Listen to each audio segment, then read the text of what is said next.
Olá, sejam bem-vindas, sejam bem-vindos. Meu nome é Hugo Regis e a gente está começando agora mais uma Educadoc.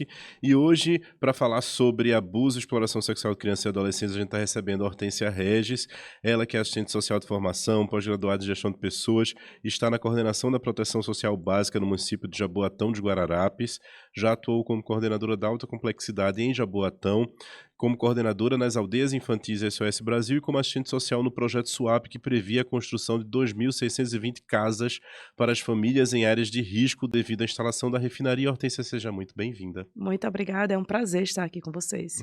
Vamos lá.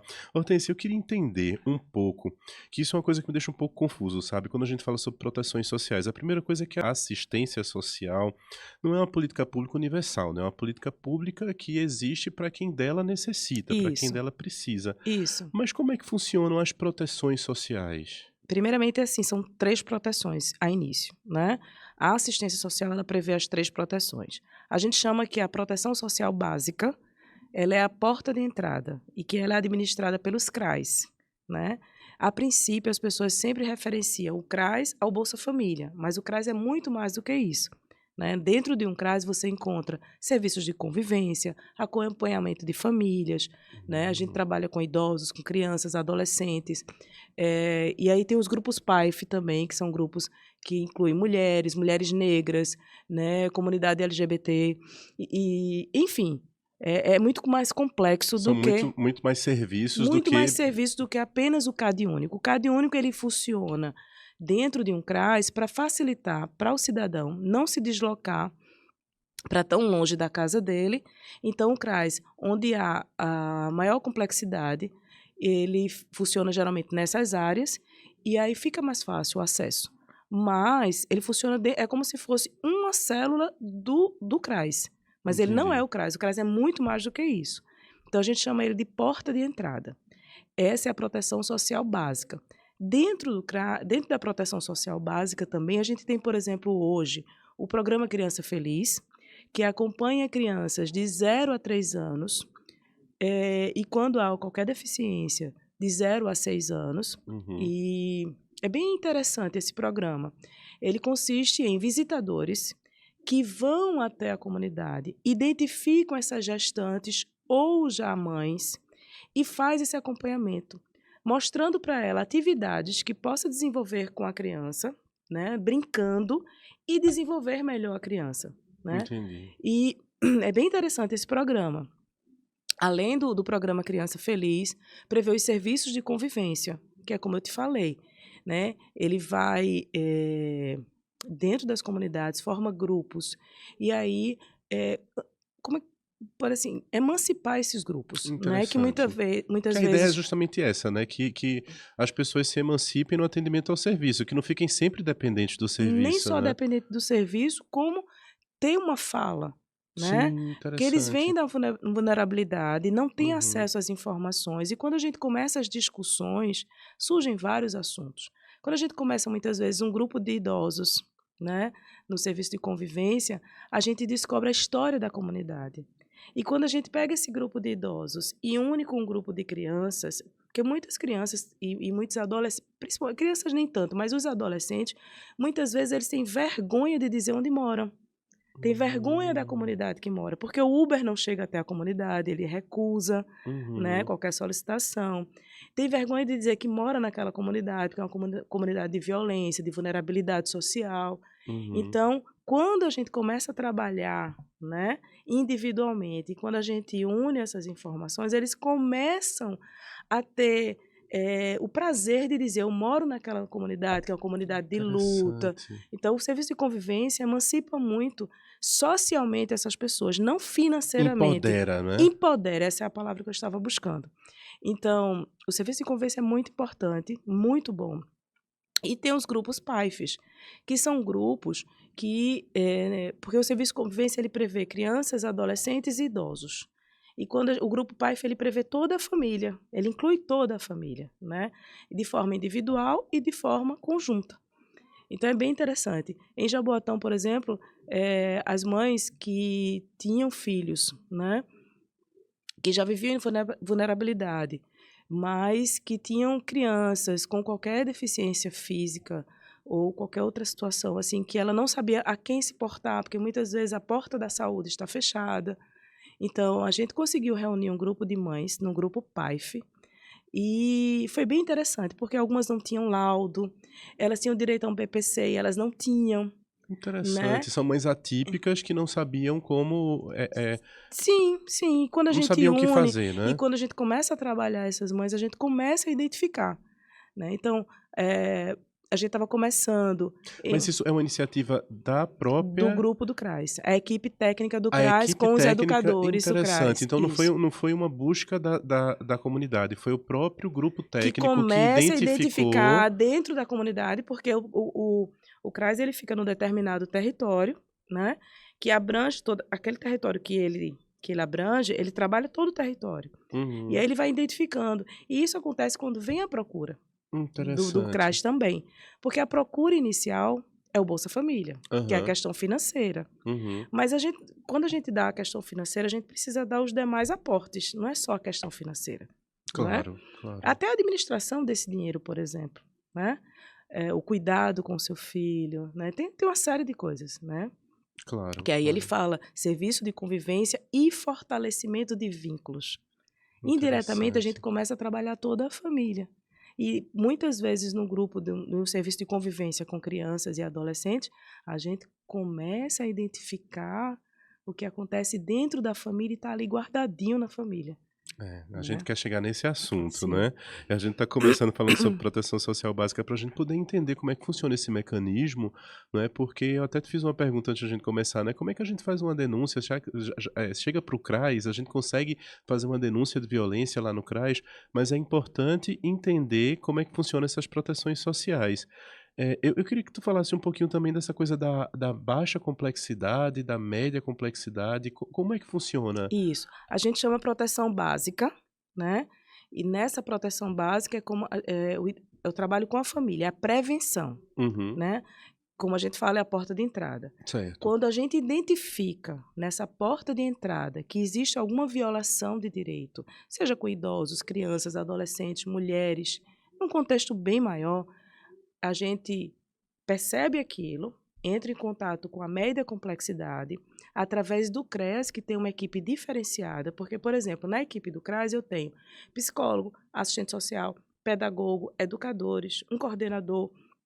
Na equipe do CREAS, eu já vou mais além, eu tenho um advogado, então ele vai mais além Hum, disso. Então, quando a gente identifica, né, alguma violação de direito, a gente já aciona o CREAS. O CREAS, se for uma violação de direito com a criança ou adolescente, ela já aciona o conselho tutelar. E aí, juntos, eles fazem um trabalho de acompanhamento àquela família. Percebendo que aquela violação de direito é muito além e que não vai ser resolvido, que eles fazem um trabalho de acompanhamento, uhum, mas eles percebem que aquilo ali não vai ser resolvido, é um caso extremo, e aí precisa do acolhimento, né? Seja com idosos, que aí vai para o Conselho do Idoso, cada município tem o seu Conselho de Idoso, que é uhum, formado por sociedade civil e governo daquele município. certo. Então, no caso do idoso, aciona já o Conselho do Idoso, e aí juntos eles fazem uma ação junto com o Ministério Público, Aham, avaliando aquela situação, no caso do idoso, uhum, avaliando aquela situação, se for necessário um acolhimento institucional, que a gente chama ILPI, né? Então, que é a instituição para idosos de longa permanência, né? certo. Então, se ele percebe, instituição de longa permanência para idosos, falei o contrário. Então, quando ele percebe que é necessário um acolhimento institucional para idosos, então aquele idoso ele é acolhido, né? Pode ser de longa permanência, pode ser para sempre, porque o idoso, ele, querendo ou não, assim, cientificamente, ele tem um período de vida menor do que uma criança ou um adolescente. Uhum, Diferente do acolhimento de criança e adolescente. Criança e adolescente, quando se verifica uma violação de direito, que percebe que aquilo não vai ser resolvido em curto prazo, então o Conselho Tutelar, junto com o CREAS, ele já entra em contato com a vara da infância, já abre um processo. A partir daquele processo, percebe que precisa ser acolhido, aí ele vai para a instituição de acolhimento, e aí não é de longa permanência, porque o Estatuto da Criança e do Adolescente diz que são, no máximo, 2 anos. A gente sabe que acontece um período maior. Naquele período que ele está acolhido, o grupo, tanto a vara da infância como a equipe daquela casa de acolhimento, a equipe técnica, né, assistente social, psicólogo, pedagogo, eles vão acompanhar aquela família, a família daquela criança para saber se há possibilidade de retorno para a família. Uhum. Se não consegue, que no caso seria a genitora ou o genitor. Se percebe que não há possibilidade de retorno, eles vão além. Aí eles vão procurar a família extensa, avós, tios, parentes mais próximos. Se não consegue isso, aí é aquela coisa mais séria, né? Que aí ele vai, diante de todo o estudo que foi levantado, há a destituição do poder familiar, né? Os pais perdem a guarda da criança e aí elas vão para acolhimento institucional. O acolhimento institucional não, eles vão para a adoção, que aí é o Entendi. extremo, né? A alta complexidade já está dizendo é já o extremo. Já foi trabalhado na proteção social básica, Uhum. já foi trabalhado na média complexidade, que é através dos CREAS, e vai para alta complexidade, que é onde já é institucionalização, seja de idosos ou de crianças e adolescentes. Interessante. Então essa complexidade se dá pela dificuldade mesmo em resolver, pela complexidade na resolução do problema. Sim, sim, porque, por exemplo, nos grupos PAIFs, muitas vezes se previne essa violação de direito, né? Então, quando se percebe, né, nas atividades que são desenvolvidas com essas crianças e adolescentes, com esses idosos, com os jovens, né? E quando percebe que aquela possível violação já vai sendo trabalhada e não chega à violação. Então, para ali. Entendi, entendi. Então, Perce- então acontece da média complexidade conseguir evitar que um caso passe para alta complexidade. A equipe atua. Acontece, acontece. Interessante. Muitas vezes é reprodução, principalmente quando se trata de criança e adolescente. A genitora, ela reproduz o que ela viveu, Entendi. né? Quando você Ela vai... reproduz uma violência que ela sofreu aquela Isso, violência. isso, isso. Na maioria das vezes é reprodução. Interessante, interessante. Hortência, me diz qual é a diferença desse, porque CRAS e CREAS parecem ser nomes parecidos, mas são órgãos diferentes. O que é São CRAS? É dois centros centro... de referência da assistência social, é o Certo, CRAS, né? E aí o CREAS é centro de referência, mas é mais específico, entendi. É né? um centro especializado. Exatamente. Compreendi. Então, o CRAS você vai ter um grupo de profissionais, né, assistente social, psicólogo, mas no CREAS você vai ter um número maior de profissionais Sim, porque ele atuando. inclui, por exemplo, um advogado, Entendi. né? Que precisa saber de leis, precisa para poder dar entrada no processo, para poder ter esse relacionamento com o Ministério Público, com tudo, né? Isso quem faz é o advogado, que fica dentro do CREAS. Entendi, entendi. Ele é É, um centro de referência especializado. Ele é um pouquinho além do que o CRAS faz. Não é que o profissional do CRAS ele não possa fazer o do CREAS. Eu, como assistente social, eu posso atuar no CRAS ou na alta complexidade, em ambos, né? Mas os profissionais do CREAS são diferenciados no sentido que precisa de um advogado para estar fazendo essa ponte, né? Então, é uma uhum, equipe maior para poder fazer esse acompanhamento. Uma outra coisa que eu esqueci é que a alta complexidade é tudo assim, é como se fosse o extremo. E aí eu esqueci de um detalhe, a gente está aí no período de chuvas, né? As chuvas geralmente começam, né, verdade. no final de maio, início de junho. A gente teve um caso atípico em 2022, há 2 anos atrás, né, que a gente teve Isso, um desastre natural muito elevado. A gente está tendo agora, vivendo no Rio Grande do Sul, exato. né? E a alta complexidade, aquelas pessoas que estão acolhidas em abrigos, né? Aquilo é alta complexidade. É tudo administrado pela alta complexidade. Então, tudo Interessante. que se trata de acolhimento é da alta complexidade, porque é o extremo. Quando é que um cidadão ele chega a um abrigo? Ele só chegou a um abrigo porque ele perdeu tudo. A casa dele foi, né, invadida pela água, perdeu tudo. Ele não tem onde ficar, ele vai para onde? Para um abrigo. Quando uma criança em vulnerabilidade social e tem os direitos violados, né? E aí vai da exploração sexual, vai de uma série de coisas, né? O abandono, né? A negação, a negativa dessa genitora de não ser mãe, né? Uhum, Que a gente chama genitora, porque a mãe é uma coisa muito forte, né? uhum. Então, quando não existe a possibilidade de permanecer naquele, ou a curto prazo, ou a longo prazo, ou para sempre, vai para a alta complexidade, que é o acolhimento. Para entender a alta é acolhimento, para entender a básica é a porta de entrada e para entender a média é tentar evitar que vá para alta complexidade. Interessante, uma boa observação essa. Então a média Isso, complexidade, ela tá ali para evitar que aquele caso ele se agrave. Então, para evitar que ela vá para alta, a média tá ali para porque conter, já né? houve a violação. Já houve a violação. Isso, mas Entendi. na proteção básica é evitar essa violação. Entendi. Então o ideal é que a violação, óbvio, né? O Não ideal é que aconteça. ela não aconteça, né? Sim, sim. Mas se ela acontecer, você tem a média para evitar que ela se torne mais grave, Isso, né? exatamente. Hortência, como é que acontece com crianças e adolescentes? No caso da assistência social, como é que se comporta? Vamos dizer assim, eu não vou nem chegar no caso de denúncia, tá? Vamos deixar porque a gente tem 2 blocos, né? Vamos deixar para o segundo bloco para falar sobre denúncias. Mas vamos falar agora como é que se comporta a assistência social no caso de exploração sexual de crianças e adolescentes. A assistência social ela recebe denúncias ou ela mesma pode, porque eu imagino que na proteção social básica deve ter acompanhamento, visitas. Então a própria equipe pode perceber, pode acompanhar. Como é que se dá o caso da exploração sexual de crianças e adolescentes? Em caso de identificação, né, por exemplo, no grupo, nos serviços de convivência e fortalecimento de vínculos, os educadores, eles e oficineiros, eles ficam muito próximos da criança e do adolescente.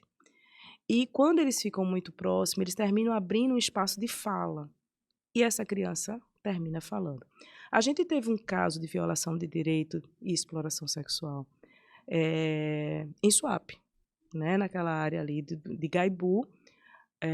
Uma criança se percebe um movimento estranho. Era uma equipe social que estava passando, percebeu e eu sentei com as crianças, né? E vamos desenhar. No desenho, trouxe o quê, tia? Eu trouxe isso aqui para a gente desenhar. E o desenho é livre, vocês desenham o que vocês quiserem. No desenho, ele já coloca a figura de tudo que ele estava vivendo. E aí eu disse, vamos apresentar o nosso desenho. Quando vai apresentar, aí eu faço, o que é isso aqui? Aí ele ficou parado. Porque é uma violação e aquilo mexe com eles, né? Claro. Aí a outra criancinha que estava no grupo, era um grupo de 3 crianças, ela faz, eu sei, tia. É porque tem um tio que dá bombom a gente e ele faz isso, isso, isso com ele. Isso aqui é isso, isso aqui é isso, isso aqui é isso. Nossa, isso nesse atendimento da proteção social básica que você Não, não fala. foi nem no atendimento da proteção social básica. Nós estávamos enquanto escritório social e foi espalhado em determinadas áreas, né, um escritório social, para que a gente trabalhasse os poceiros que estavam na área de Suape. Essas pessoas seriam indenizadas e seriam encaminhadas para um habitacional que já funciona lá no centro do Cabo. Entendi. Só que lá no comecinho, quando se começa o trabalho, se percebe um movimento estranho. Entendi. E aí essa identificação pode acontecer de qualquer profissional.